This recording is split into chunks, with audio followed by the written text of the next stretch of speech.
nagaa raacalu nagaa waaqayyo waaqa jiraataa sinii dhafa baay'eetu hordoftoota giddeeyyatu jiru jalatti kan argamtan akkam jirtu nagaa keessanii bakka jiraattan bakka nagaa taatan siniin jechuun jaaladha jirtu nagaa keessanii anis nagaa kooti galanni waaqayyo dhafaa ta'u samadda nagaa keenyaa ta'ee maqaan isaa eebbifamu siniin jechuun jaaladha mee akkam jirtu mee ani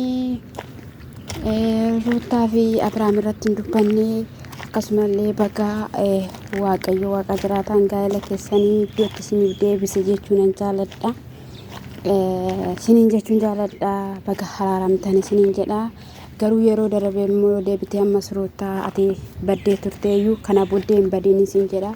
Yoo si danda'amaa ta'eera ta'ee ijoollee sanarratti baay'ee dhumatti siqii irraa of eeggadhu isin jechuun jaaladha. Inni biraa immoo jechuudha akkuma isin gidduutti wantoonni garaagaraa raawwachaa turanii amma gara biyya Yamanitti darbee jira jechuudha. Gara biyya Yamanitti darbeetu baay'ee ijoollee keenya ni jalaa jeeqaa jira jechuudha. Afurichi daddarbamu maanni afurichi daddarbaan ta'e maqaa isaatiin kan iffatame haa ta'u daddarbuu hin qabu jechuudha. Cituu qaba maleedha afurri kun jechuudha. Inna isa kanadha amma ajjiin jaartii wayii fuula ishee shaffanattu sana yaa waaqayyo fuuluma ishee guyyaa tokko nu agarsiisi kaayee jechuun jaaladha. Seexana sana jechuudha. Bazaawee sagaleen ishee sagalee dubartiitidha. Dubartii ta'uu ishee garuu ani hin beeku gaa'eetti osoo hin arginatti tola beektu mataa ishee sin agarree fuula ishee sin agarree akkasumallee bijaama uffatti. Garuu arguu nan barbaada.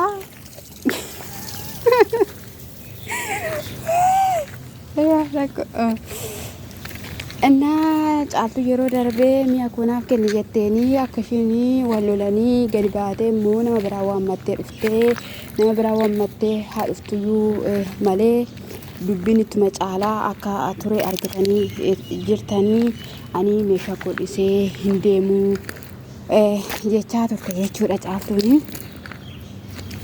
Caaltuun jechaa turtuyyuu malee dubbiin sanuma ta'e jechuudha.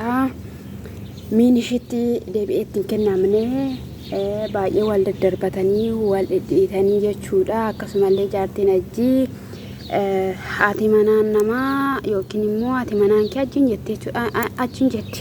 Haati manaan kee dura si dhiistee deemteetti akkasumas immoo waraqaa tarsaaseetti waan ta'eef waraqaan idda tarsa'ee namni tokko haadha manaaf abbaa manaan ta'u jette. Haadha manaaf abbaa manaan ta'a. Ana akka kootti haadha manaaf abbaa manaan ta'a jedheenani dubbadha jechuudha. Sababni isaa yeroo darbee waa'ee Ruutaa fa'illee jechuudha kan inni dubbachaa ture. Namni walii kee waggaa 20 yoo adda ta'ee 25 yoo adda ta'ee walitti deebi'a jedheen ture jechuudha. Akkasumas immoo isaan walitti deebi'aniiru adda addaatti dubbachuu waan hin dandeenyeef iddoo tokkotti dubbadha siniin jechuun jaaladha. Hamma lakkii yoo wasakummaa araa hati maalidha annaa sanaa wasaka jettee achi jechuudha. Isaati diddamii jechuudha. Wasakummaa jettaa teenyudha siin jechuun jaaladha. Asumaadhaanii ati sanuma dhakaayii ishiin immoo mi'a ishii immoo fudhachuu qabdi jechuudha. Amma caaltuu yoo miicha fudhattee televezyiinii jalaa cabsiteetta ani sina baaru arraba koo eeggachuun qaba jechuudha. Televezyiinii ishii jalaa cabsiteetta akkasumallee soofaa isheen gurguran jettee jalaa gadi baasteetta. Ati sooficha ta'u gurguratoo siin jedhee tajaajila ta'u siin loluu baatee ta'e hin gurgurtaa turte. Inni biraa immoo xiqqoo ishee turte ati nama halaamaa jireenyaa halaamaa gaa'elaa hin beekne waan taateef xiqqoo ishee turte immoo siree gurgurtaa achii booddee immoo minxaafii gurgurtaa. Sanarraatiin kan ka'ee caaltuun immoo dafqa ishiin beekti waan ta'eef gola haadha ormaa keessa gola madaamii keessa gurgurtee bitte waan ta'eef eeroomiin immoo akkasitti daddarbatamu immoo ittiin tolu jechuudha. Ati waan ittiin dadhabneef kan guutee kan waan hundumtuu ta'e irratti dhufte waan ta'eef qo'ishee deebi'een sittaasaa addaaniin kunne garuu deebi'een haasaa viidiyoo kan iddoo mageeddarachuuf viidiyoo addaa kutatee jedha qalladi bishaaniiti. Itti banuuf siniin jedhani bishaan obaasaan jira siniin jechuun jaaladha. Innaa isa kanadha yoo ishiin fudhatte miidhamtoota takka algarra ceeftee utaaltuun qabdu soofaa irra teessee utaaltuun qabdu soofaa irratti dardarbattu hajii waan hin qabneef hidhatiin jechuun jaalladha. Ammallee dhiisu jettee jirti caaltuun ajiinis immoo amma lubbuun kuna keessa jirtutti caaltuu dhiisuu hin danda'u. Caaltuu dhiisuu hin danda'u shumti tole jettee naaf deebitu malee. Jedhee jira jechuudha.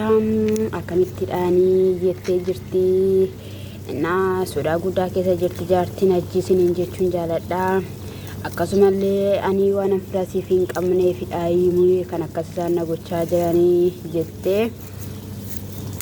Carraan dubartii baazawee al tokkicha dhaqee iddoo gadi dhiisnaanii iddootti deebi'uunsaa hin ulfaata. Innaa caaltuun gaafa biyya ishiitti galtee biyya Ambootti galtee akkasumas immoo deebituudha kan xiqqoo ishee miidhamtuu taate egaa gowwoomsaa baay'eedhaan beektu yeroo baay'ee dubartoonni garaa laafanii garaa laafuunis laafuu baannus uumamumadhaan yeroo baay'ee nuti hin gowwoomna yeroo baay'ee hin gowwoomna jechuudha. Sanarraatiin kinoo deebitee waaqayyoos immoo dhala ishiidhaa kennee jira. Baazawee baay'ee nama gaariidha. Lapheen ishii laphee cabaa nama qabdudha caaltuu jechuun waaqayyo immoo galgala kee haa bareechuu ilmoo kee sanas sirraa adda baatee harka ormaa keessa jirtullee waaqayyo siif haa galchuu siif haa deebisuu siin jechuun jaalladha. Garaa haadhaati waan ta'eef jechuudha. Haati waan baay'ee taateetu gara biyya lafaa kana nu fidde waan ta'eef atis immoo haadha taateetti miidhamteetta itti beelofteetta itti dheebotteettatti waan baay'ee taateetta ta'uu mala ammuma si bira turteettuyyuu siin jechuun jaalladha. Waaqayyo hariifatee dhala kees harka kee haa galchuu daqqa kees immoo waaqayyo harka kee haa galchuu siin jechuun jaalladha. Yoo ta'uu baate fudhadhuuti irraa seeraanis fudhadhuuti gattee baate jettee yoo gattee baate yaadatte bakka hamma fudhachuu dandeessi qabeenyi kan shiiti waan ta'eef fuudhi itti kenni ati of dandeesseetta taanaan mana kee kireeffadhuuti mi'a kee guuttadhuuti ittiin jiraadhu. Maqaan ishee hunni ijoo jaartee ajjeessu maqaan ishee hunni maaloo maqaan ishee maal jedhama yaa ajji ati yoo guutaa taate mee maaloo guyyuun tokko irraa akkasumatti fuuluma ishee irraa xiqquma ishee asoolee ol baniiti nutti agarsiise nuti fuula ishee arguu hawwineera sabni muluun fuula arguu hawwiira waan ta'eef jechuudha na nutti agarsiise ajji please nutti agarsiise shooxeedhuma akka caaltuuti immoo qabbanoftuu maal qabbanofti kun dhugaa waaqayyo maal qabbanofti nuti haltimee nuti wayyoo nuti haltim farda leenjisan jechuun hin danda'ama. Farda leenjisan baay'eedhuma utaala jechuudha.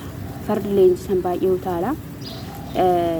Amma farda akka utaaluuf jechuudha na akkasuma immoo akka saggaaruu fi wanta eegesaa keessaa kutantu jira beektu farda jechuudha na gaashee kurratti arge waan ta'eef yeroo baay'ee isaan nama kunuunsuu dhabaatanii farda kunuunsuu farda kunuunsuu jaalatu gadaman filamaa galgala inni qama keenyatti farda jechuudha na akkasidha mo'ati maalidhame inni qama baazamii dhagawe shaa aguranii dhiqanii fidanii dhufanii qibaatii nuti akkatti dibannu qabnu ture qibaatii akkatti dibannu ammallee akkasuma jechuudha na akkatti qibaatii mana taa'uun qabu san gadi baasaniitti morma isaa kana filanii fi bareechanii jechuudha na bareechaniiti filanii fi gadi dhiisu si galee gadi dhiisu jechuudha.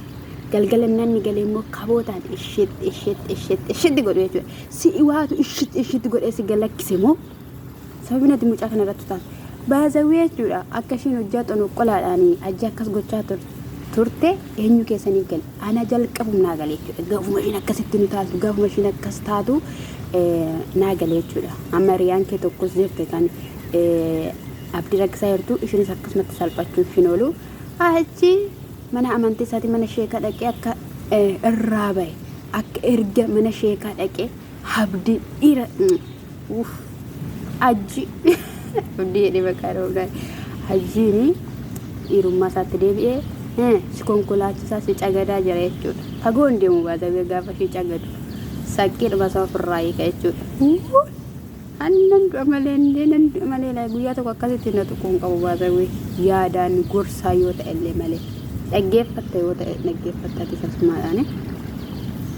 Innaa isa kanadha siniin jechuun jaaladhaa nan deeffadhaa nan galfadhaa simmoo morma kee qabeensi gottotee gadi si baasa jedheen achiin jechuudha jaartii isaa ishee ammaateenee ani du'een argama malee lubbuu kootu bada malee mana kana keessaa hin ba'u qabeenyi ishiin argattu hin jiru yoo jettu tagallaxxee lakkii qabeenyi kan ishiitii dubartii gaariidha simboo qabeetti kan seeraan guddattedha yoo jedhu ajjin dubbatee dhimma mataa ishiitiitti hin beeku ani isa kana du'een argamu malee dhala koo garaa koo keessa jirtus hin baasu yoo jettu tagallaxxee nagaan turaa siniin jechuun jaaladhaa asumaan subscribe like gochuun oromummaa yookiin lammummaa keessan natti agarsiisaa.